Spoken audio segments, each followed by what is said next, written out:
सहिल कोषण घोर अपमान अनेक छाट प्रहार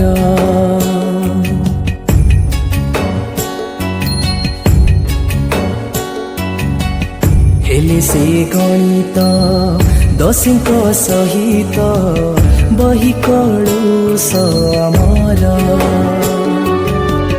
देवाकू जीवन भोगिले मरण देवाकू